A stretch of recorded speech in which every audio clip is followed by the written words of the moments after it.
বসে থাকে।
একদিন প্রভাতকালে রাধা রন্ধনশালায় বসে মৌনভাবে রইলেন এবং মুখে আবছা কান্নার ছায়া।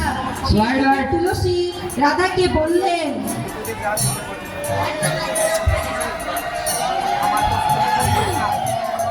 রাধে, ও রাধে, তোর মন খারাপ কেন?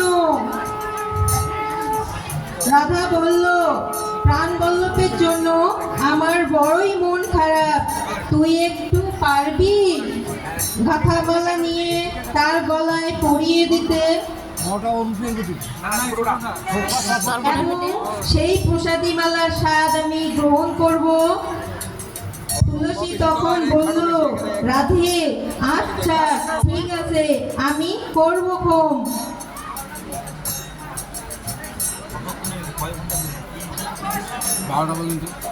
এতক্ষণ আমরা যে রাধারানীর সাথে তুলসীকে দর্শন করলাম, এই তুলসী কে? এই তুলসী হলো ভগবান শ্রীকৃষ্ণের প্রিয়সী, যে তুলসী উপাসনায় শ্রী গোবিন্দের চরণ লাভ করেছিল, এবং এই তুলসী হলো রাধারানীর প্রাণের সখী।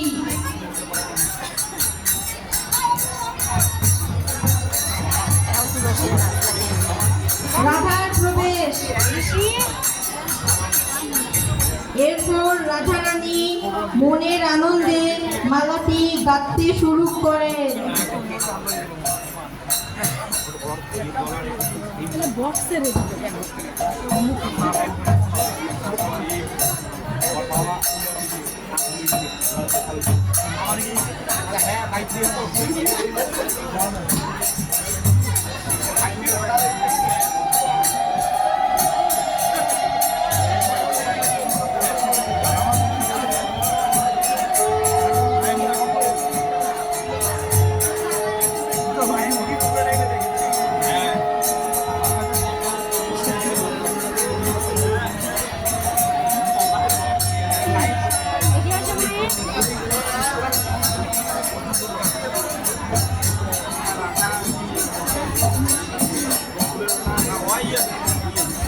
Lie down.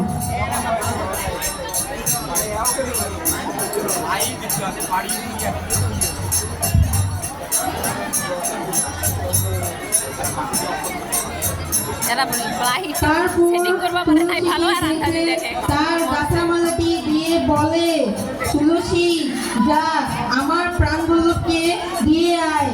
তুলসী বলল, আচ্ছা ঠিক আছে।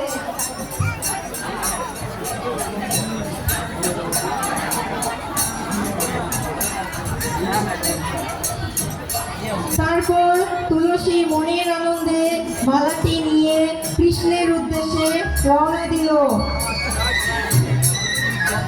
Light off. থাক লাইট লাইট থেকে সমস্যা নেই লাইট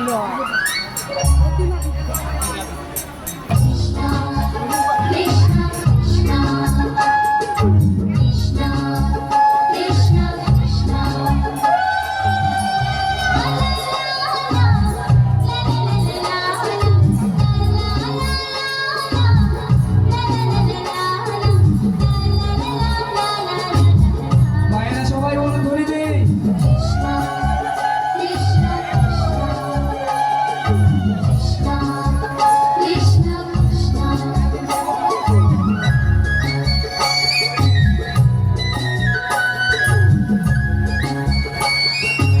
মহারানী তুলসী কি মহারানী তুলসী কি বিদ্যা দেবী কি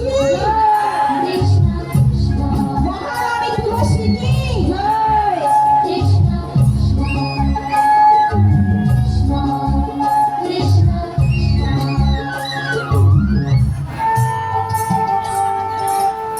কৃষ্ণের প্রবেশ। লাইট অন করো।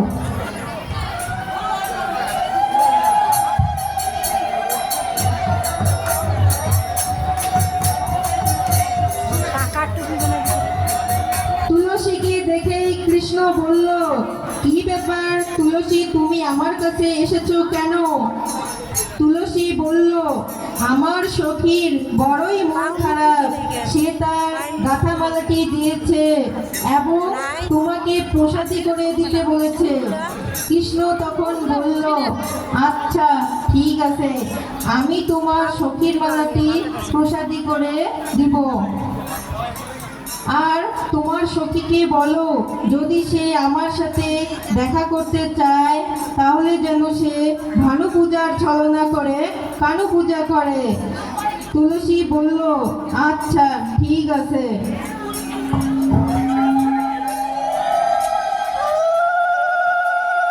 হরি বল, হরি বল, হরি বল।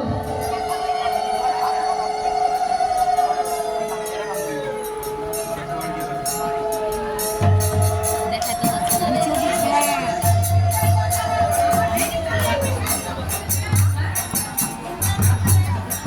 পদ্মাবনী না